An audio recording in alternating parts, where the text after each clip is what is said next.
हार लेकर के ही हम लोग सत्संग करते हैं। अभी हम लोगों ने गोस्वामी तुलसीदास जी की रामचरितमानस जिसकी टीका की हुई साधन के पक्ष में हमारे गुरुदेव ने सारस्वती टीका की है, उसी से पाठ सुना। बार बार सुनते ही रहते हैं, पाठ तो वही दोहराया जाता है, इसलिए इस पाठ सिर्फ सुन लेना और सुना देना इतना ही काफी नहीं है। क्योंकि संत मत में बाबा साहब कहते थे, संत मत में बोलना कम और करना ज्यादा है, विषय भी बहुत नहीं है, गुरु ध्यान और सत्संग। परंतु इसको समझना और जीवन में उतारना अर्थात प्रयोग में आना, क्योंकि उपदेश देने में सब लोग शिष्ट हो जाते हैं, पर उपदेश कुशल बहुतेरे जे आचरण ते नर न घनेरे। उपदेश देने में कुशल हम हो सकते हैं, परंतु वाक्य ज्ञान अत्यंत निपुण भवपार न पावई कोई, निशिगिरि मद दीप की बात नहीं तम निवृत्त नहीं होए। वाक्य ज्ञान संसार में पद प्रतिष्ठा दिला सकती है, लेकिन आप ज्ञान नहीं दिला सकता। जिसकी अखलाक में कमी है, यानी जो सदाचारी नहीं है, जो आचरणहीन है, उसकी रूहानी तरक्की हासिल नहीं कर सकती। अर्थात दूसरे शब्दों में, योग के शब्दों में अगर कहें, जो यम नियम से हीन है, क्योंकि योग दर्शन का जो प्रारंभ होता है यम नियम से होता है। यम नियम आसन प्राणायाम प्रत्याहार धारणा ध्यान समाधि, यानी पहली सीढ़ी अगर पार नहीं करते हैं तो आगे नहीं बढ़ सकते। और यम नियम का सार जो हमारे गुरुदेव ने कहा, यानी 5 पापों का त्याग, झूठ चोरी नशा हिंसा और व्यभिचार, इसी को दूसरे शब्दों में सदाचार कहा गया। तो जब तक कोई सदाचार का पालन नहीं करता, तब तक भजन में आगे नहीं बढ़ सकता है। तो यहाँ जो मनुष्य शरीर की उपादेयता है, राम जी भगवान भी हैं और राजा भी हैं। उपदेश गुरु के माध्यम से, गुरु वशिष्ठ के माध्यम से भी दिया जा सकता था, लेकिन साधु कोई उपदेश दे, कोई माने या ना माने, साधु किसी को कुछ कर नहीं सकता। परंतु राजा अगर कहे और उसके आदेश को लोग ना माने, तो राजा सजा भी दे सकता है। इसलिए राम को चिंता हुई, या राम ने प्रत्येक जीव के ऐहिक नहीं बल्कि पारलौकिक भी चिंता की, और राजा को चिंता होनी चाहिए, क्योंकि राम सिर्फ राजा नहीं भगवान भी है। इसलिए उनको, जो उनके प्रेमी हैं, जो उनसे प्रेम करते थे, उन सब के लिए, और जो नहीं प्रेम करते थे सबको बिठा करके उपदेश दिया।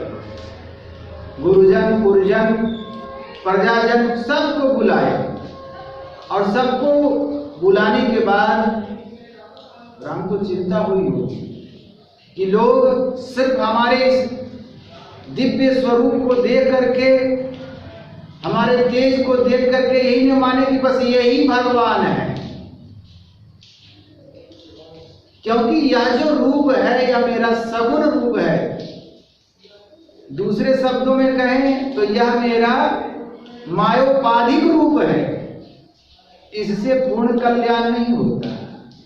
इसलिए हमारे उस स्वरूप को, किस स्वरूप को, जिसको गोस्वामी जी ने अपने शब्दों में कहा, निर्गुण रूप सुलभ सगुण जान नहीं कोई, सुगम अगम नाना चरित सुनी मुनि मन भ्रम होय। इस सगुण रूप को देख करके बड़े बड़े विद्वान ऋषि मुनि मोहग्रस्त हो गए, ब्रह्मा मोहग्रस्त हो गए, इंद्र मोहग्रस्त हो गए। लेकिन गोस्वामी जी ने कहा निर्गुण रूप सुलभ अति, सगुण जान नहीं कोई। बात उल्टी जैसी लगती है। सगुण को देखना आसान होता है, लेकिन निर्गुण को पहचानना बड़ा कठिन होता है। परंतु गोस्वामी जी ने कहा निर्गुण रूप सुलभ अति, क्योंकि सगुण एक नहीं होता। सगुण जितना रूप भगवान बनाना चाहे उतना रूप बन सकता है। कभी सूकर का रूप बनाया, कभी कछुए का रूप बनाया, कभी बराह का रूप बनाया, कभी वामन रूप बनाया, बहुत सारे रूप बनाए, कभी राम कभी कृष्ण। इन रूपों को देख करके भक्तों के मन में शंका उपस्थित हो जाती है, क्योंकि एक ही रूप नहीं है। हर काल में अलग अलग, जैसा जिस समय जरूरत पड़ा भगत हेतु भगवान प्रभु राम धरे तनु किए चरित पावन परम प्राकृत नर अनुरूप। जैसी जरूरत पड़ी वैसे सब रूप का धारण किया और धर्म की स्थापना कर। परंतु अगर निर्गुण स्वरूप, क्योंकि सगुण बहुत, निर्गुण एक ही होता है। अगर निर्गुण का एक बार दर्शन हो जाए तो सगुण चाहे वो जिस आकार का बना दे, जिस रूप में आ जाए, कभी भी शंका और कभी भी भ्रम उत्पन्न हो नहीं सकता। इसी ध्येय से गोस्वामी तुलसीदास जी ने कहा कि निर्गुण रूप सुलभ अति। निर्गुण रूप सुलभ है, एक बार जान गए। अगर सोने की पहचान है, अगर मिट्टी की पहचान है, तो मिट्टी से चाहे जो कुछ भी पदार्थ बना हो, चाहे वो कप बना हो, प्लेट बना हो, मूर्ति बनी हो, कहेंगे अंत में कहेंगे कि बड़ी अच्छी मूर्ति है, परंतु मिट्टी की। सोने की नक्काशी बड़ी अच्छी की गई है, नाक में पहनने वाला है, कान में पहनने वाला है, हाथ में पहनने वाला है, लेकिन अगर सोने की पहचान क्या किया, सोने की। उसी प्रकार जो निर्गुण को एक बार पहचान जाता है तो उसको सगुण में शंका नहीं होती। भगवान इसी ओर ध्यान दिलाना चाहते हैं कि उस हमारे निर्गुण स्वरूप को जानो, सही स्वरूप को जानो, सत्य स्वरूप को जानो, जिससे तुम्हारा परम कल्याण होगा। सगुण स्वरूप तो तुम देख ही रहे हो, और इस सगुण स्वरूप में जो भी आया, जो भी शरीर धारण किया, 5 तत्वों से ही शरीर बनता है। तो इस शरीर में आने के बाद कोई नहीं कर सकता कि हमको दुख नहीं हुआ। तन धन सुखिया काहू न देखा, जो देखा सो दुखिया। जो भी शरीर धारण करता है उसको दुख होता है। अब आगे कहते हैं, क्या कहना चाहते हैं भगवान यहाँ पर? बड़े भाग मानुष तनु पावा, सुर दुर्लभ सब ग्रंथ गावा। बड़े भाग्य से यह जो मनुष्य का शरीर मिला है, सिर्फ खाने पीने ऐश मौज के लिए नहीं मिला है। चेतो बड़े भाग मानुष तनु पावा, इस मनुष्य शरीर को पाने के लिए जिसका हम महत्व नहीं समझ रहे, जिसकी उपादेयता नहीं समझ रहे, जिसकी उपयोगिता नहीं समझ रहे, हम सिर्फ इस शरीर को पाने के लिए इस ब्रह्मांड में, जिनको हम इन आंखों से नहीं देख पाते, सूक्ष्म शरीर में बहुत सारे जीव सिर्फ मनुष्य शरीर पाने के लिए लालायित हैं कि मनुष्य शरीर मिले तो आगे का काम हो, लेकिन सबको नहीं मिलता मनुष्य। ईश्वर की बहुत बड़ी कृपा है कि हम लोगों को मनुष्य का शरीर मिला है। तो बड़े भाग से मनुष्य का शरीर मिला, तो फिर क्या करें, क्या करना चाहिए? बहुत लोगों को मनुष्य का शरीर मिला हुआ है, तो खाली कहा कि अब आगे उसमें ऐड किया कि सिर्फ मनुष्य का शरीर मिला, इतना सही काम नहीं बन गया। तो फिर क्या? तो कहा बड़े भाग पाइए सतसंगा, बिन प्रयास हो ही भवभंगा। अभी जो मनुष्य शरीर पा करके जो सत्संग करता है, तो कहा बिना ही प्रयास हो ही भव भंगा। सत्संग से लागी रहो रे भाई, तेरी बिगड़ी बात बन जाएगी। बिगड़ी बात, आपका बिजनेस नहीं चल रहा है तो बिजनेस चलना शुरू हो जाएगा, आपका परीक्षा में फेल होगा तो पास होगा, इस पर ध्यान नहीं दीजिएगा। बिगड़ी बात, ये जो आवागमन के चक्र में पड़े हुए हैं, कब से पड़े हुए हैं, अनादिकाल से, ये बात बन जाएगी। यानी आपका काम अगर सत्संग को जीवन में सही रूप में धारण कर लिया तो अब बस ही आपका काम, जिस उद्देश्य से मनुष्य का शरीर मिला, वो काम बन जाएगा। और बनाना पड़ेगा आपको, इसी शरीर में बनाना पड़ेगा। यही मानुष देह समैया में करो परमेश्वर में प्यार, कर्म धर्म को जला खाद कर देंगे तुमको तार। अगर इसकी उपयोगिता नहीं समझी तो आगे फिर मनुष्य का शरीर मिलेगा या ना मिलेगा, इसकी कोई गारंटी नहीं। यूं तो संतों ने कहा, हमारे गुरुदेव ने भी बड़ी उदारता दिखलाई और कहा कि जिसको सत्संग से भी प्रेम है, सचमुच प्रेम है। राम तीर्थ कहते थे कि पत्नी से जितना प्रेम है ना, उसका आधा प्रेम अगर ईश्वर से हो जाए, गुरु से हो जाए, तो उसका कल्याण हो जाएगा। लेकिन क्या कहा जाए, संसार से प्रेम करना चाहिए और ईश्वर से मोह करना चाहिए, परंतु हमको मोह संसार से है, संसार के पद प्रतिष्ठा से है, धन से है, परंतु ईश्वर से न तो प्रेम ही है और न तो मोह ही है। कल्याण कैसे होगा? इसलिए ईश्वर या गुरु कहें, यथा गुरु तथैव वेशो, जैसे गुरु है वैसे ही है। ऐसा प्रेम, ऐसा मोह होना चाहिए कि उनके जैसे हमारे हुजूर श्री थे, अपने गुरु के प्रति इतनी भावना थी कि अगर शौचालय में भी हो ना, अगर नाम पुकार लिए तो इतनी फुर्ती से और इतनी भावना थी, एक एक उनकी अवस्था, एक एक चीज व्यवहार देख करके इतने उम्र तक सिर्फ सेवा करवाते रह गए। आज तक तो जवान 30 साल का महात्मा भी चेला लेके चलते हैं। धन धन सतगुरु है सब लोग। गुरु बनने का शौक सबको बहुत है, गृहस्थ से लेके विरक्त तक के। पहुंचे कि नहीं पहुंचे, लेकिन गुरु भैया। लेकिन जानना चाहिए कि अगर आपकी पहुंच नहीं है, गुरु पद पर प्रतिष्ठित होना चाहते हैं, तो उसका परिणाम शास्त्र ठीक नहीं बोलता, नरक होने वाला है भाई।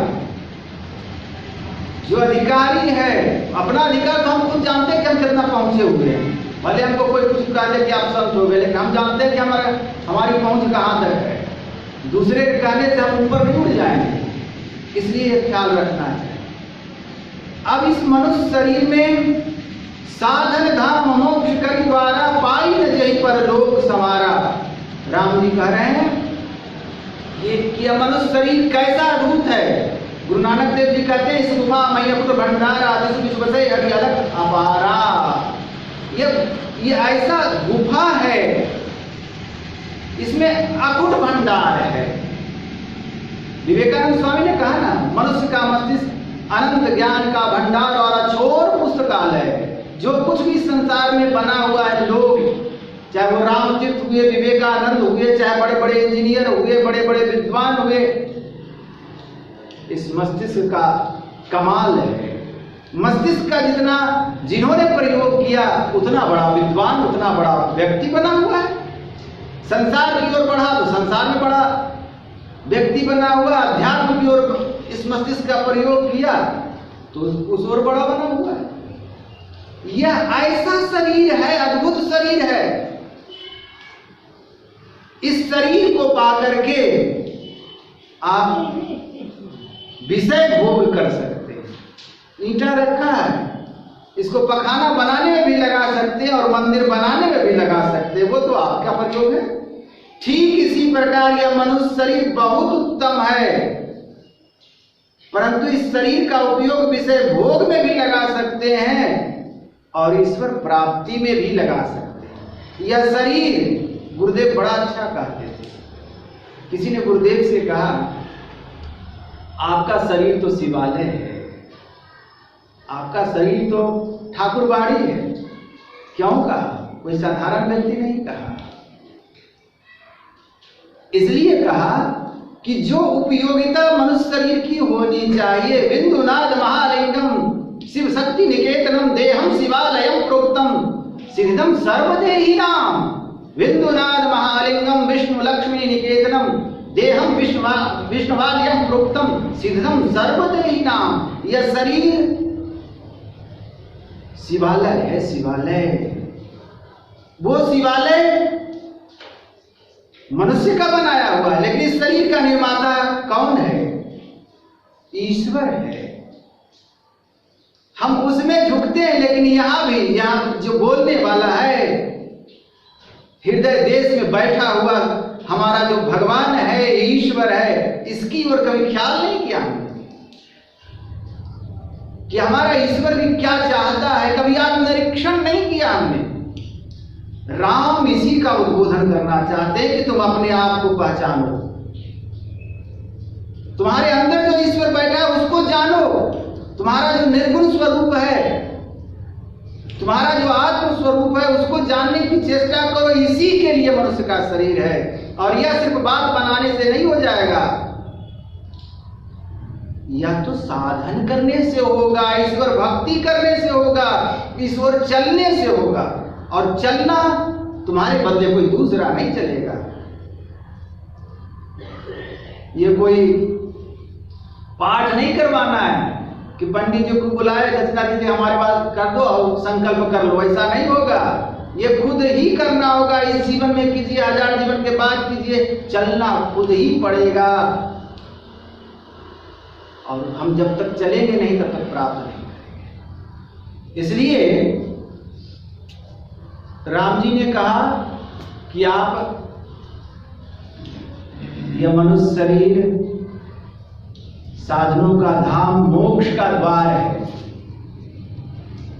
नरक, स्वर्ग, अपवर्ग, निषेनी, ज्ञान, विराग, भगत चित्त देव। यह मनुष्य का शरीर नरक का भी द्वार है, स्वर्ग का भी है और मोक्ष का। अब आप इसको जिस ओर ले जाना चाहते हैं ले जा सकते हैं। पाप करते हैं, या दूसरे शब्दों में अगर आप साधन नहीं करते, अगर आप साधन की भक्ति पक्ष के दृष्टिकोण से देखते हैं, अगर आप अभी तक अंधकार में हैं, मतलब नरक का द्वार, तमसो मां ज्योतिर्गमय। अंधकार का अर्थ तम, तम का अर्थ सीधा नरक, अज्ञानता, ये दशा हो जाएगी। अगर आप शरीर रहते पुण्य कर्म कर रहे हैं तो स्वर्ग का द्वार खुला है। दूसरे शब्दों में अगर कहें साधन के दृष्टिकोण से, तो प्रयास यह होना चाहिए कि जीते जी उस प्रकाश में स्थिति हो जाए। गुरुदेव कहते थे, 2 तरह की बातें कहते, जिसको सत्संग से भी प्रेम है उसको मनुष्य शरीर मिलेगा, यह भी संभव है। क्यों? इस ख्याल से कहते थे कि अगर सत्संग